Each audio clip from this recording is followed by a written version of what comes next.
I'm Kyle with Art Outdoors, and today we're talking about a couple different types of coils. Coils can be used for anything from climbing to backpacking, and they can be used for all sorts of situations. The main thing you'll use coils for is to condense rope into something that you can easily pack or carry with you during a trip.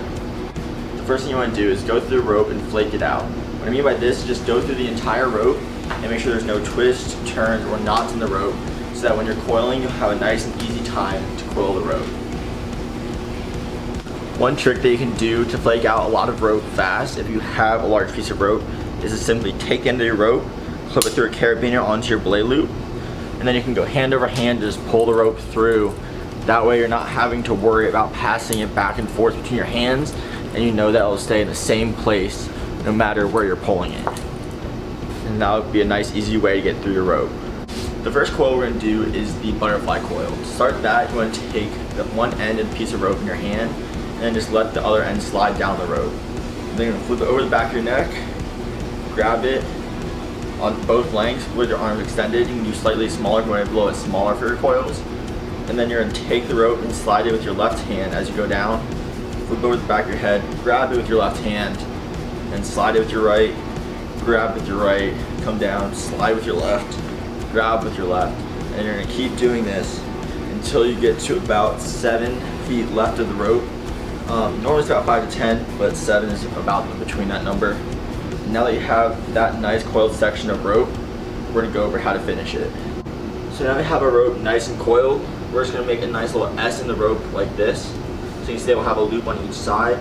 We don't want it to be the same length of this rope because we're going to end up pulling one of the loops and we want it to stay nice and tight within that balance. So now we have this. All we simply do is where it comes back over here, we're going to scrunch it up, and then we're going to start going around the rope. And you want to make sure that when you get to where this is going to cross, you want to cross above it. What that will do is it'll cut off the rope from sliding and it'll let it keep nice and tight. Now you have that initial one, you pull it nice and tight, then you can keep going up the rope until you get to only about an inch or two left of your rope. So as you see, now to come here, we have just enough rope to fit through here. So now we got through here. What we're able to do now is, if you see, once I pulled this bottom loop, you need to figure out which of these two strands it is first. But as you pull this bottom loop, it's going to make the top loop smaller, and then ultimately it's going to cramp down on that rope that you just pulled through. You want to make sure it's pulled nice and tight, because that will let it keep the hold as you're doing whatever you need to do. And as you can see, since our loops are a little bit smaller, it's not even that much longer than our original loops. Ideally you want it to be about the same length, but this will do for about our standards. This next coil is going to be pretty much the exact same. We're just going to do a little bit of a different finish on the rope. So what you're going to do is you're going to take both ends of the rope in one hand, and then you're going to go through just like you did with that previous rope until again you have about 5 to 10 feet left. Now this one's a lot easier because you don't have to put it down and you don't have to do any S with it. All you're going to do is let the rope hang next to it, and then you're going to come across the rope, coming down, and as you can see, once you cross that rope off just like that, you can pull it nice and tight and it won't slip out. And once you have that, you can go ahead and pull it and then coil up another 1 or 2 times until you feel nice and comfortable with the hold and you still have a little bit left of this rope to play with. And now once you have that, what you can do is you're going to take a bite of this rope through your top loop. You want to make sure you go through the top, not the bottom, because you want to pull it up and tight, not down where it can come loose. You can pull that through, and then you can pull that end little loop of your rope through that part. And then this is the important part where you want this loop to slip over the coil itself and pull tight, which will allow it to lock off and remain tight. What this coil will let you do is you can hang this then on anything that you want. If you want to hang it up in the shed for storage, or you want to hang it up outside when you're not using it, and that'll just keep it out of the way, don't keep it off the ground where it could connect with moisture and dirt and things like that.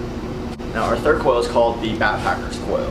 This is because you can use it when you're climbing and you're backpacking, anything like that, and it just sits as a backpack on your back. To do this, you're going to start with both ends of the rope in your hand, and then you're just going to flake through the rope But you want to make sure that you keep the ropes nice and even, and that one's not going to be longer than the other once you get to the end. And then once you get to the end, you want to make sure you keep that one, because that is your center point of the rope. So now with this, what you can do is just go back through, just like you're doing the butterfly coil. And then this one, most people want it a little bit shorter, just because you want it to sit on your back nice and tight. So just want to make sure it's a little bit shorter than arm's length as you're going down. And then for this one, you want at least about 10 feet. So our coils are kind of small for this one, but that's okay. So now we have this. We're gonna go through just like the coil that we did, and we'll lock it off. And then pull that bight of rope through. And then pull those two strands all the way through. And then we want to make sure that we lock it off. This part is exactly the same as the one that we just did. The only difference is what's about to come next. So with this part, what you can do is then take these two strands and put them over your shoulders. And then what this will allow you to do is put it across the rope behind you, and then back in front of you. And once you wrap it around enough, you can then tie a simple square knot, really just anything that'll hold while you are hiking, and that'll hold the rope nice and tight to your back, and it'll make it nice and easy to travel with the rope if you need to do any mountaineer rescues, anything like that. Next coil that we're going to do is a lot easier if you're sitting on the ground for it, just because you need to wrap it around your knees or wrap it around something. You're also doing this by wrapping around your body or anything like that. And this rope is going to be called the mountaineer's coil. For that coil, what you're going to do is you're going to start with one end of the rope with you, and then you're going to take the other end of the rope and just wrap it around your knees. And you want to make sure that you keep it pretty tight and keep all the loops the exact same size. That'll be important once you get to actually using the coil, because you want to make sure that it sits nice and tight in your body. And this is called the mountaineer's coil because the standard coil you see for a lot of those mountaineer photos would have it sitting across their body, and that will help just keep the rope out of the way and make sure that there's nothing hanging where you are or nothing dangling. So once you get to about 5 feet left in the rope, you want to make sure that you have where you started right in front of you.